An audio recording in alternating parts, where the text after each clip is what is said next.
నాగారం ప్రజలందరికీ నమస్కారం. అలాగే వేదిక పైన ఉన్న పెద్దలందరికీ కూడా నమస్కారం. మానవ సేవ అంటారు. అందులో విద్య వైద్యం అన్నిటికంటే గొప్పది. ఆ విద్యా వైద్యం ప్రసాదించిన వాళ్ళు దేవునితో సమానం. సో ఇక్కడ చూస్తున్నారు మీరు, పోయిన సంవత్సరం ఉపేంద్ర గారు ఇక్కడికి వచ్చి ఇక్కడ ఉన్న ఒక స్కూల్లో అందరికీ బ్యాగ్స్, తర్వాత మిగతా కావాల్సినవి పంపిణీ చేశారు. తర్వాత మళ్ళీ నాకు ఫోన్ చేసి ఇంకోటి ఐ క్యాంప్ పెడుతున్నామంటే ఫస్ట్ నేను ఎక్కడ అని అడిగాను. ఎందుకంటే ఉపేంద్ర పుట్టింది ఒక చోట, పెరిగింది ఒక చోట, ఇప్పుడు ఉంటున్నది ఒక చోట.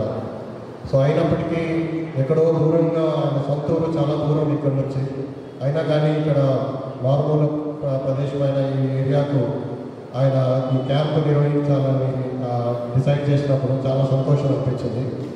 సో శంకర్ నేత్రాలయ ఆధ్వర్యంలో, తర్వాత సంజోష్ గారి సహాయంతో ఈ కార్యక్రమం నిర్వహిస్తున్నారు. ఇలా సంజోష్ మీకు ఈ ఏరియాకు సొంత పుత్రుడైతే ఉపేంద్ర గారు ఈ ఏరియాకు దత్తపుత్రుడు లాంటి. సో నిజంగా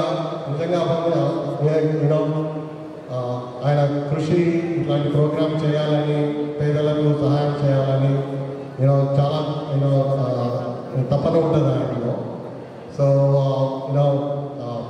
ఇక్కడ వచ్చిన వాళ్ళందరూ దీన్ని సద్వినియోగం చేసుకొని దీని 10 రోజుల కార్యక్రమం ఉంది. 10 రోజుల కార్యక్రమం మంచిగా సద్వినియోగం చేసుకొని మంచిగా మీకు కావాల్సిన ఐ ట్రీట్మెంట్స్ అన్నీ చేసుకొని చేసుకోవాల్సిందిగా కోరుతున్నాను.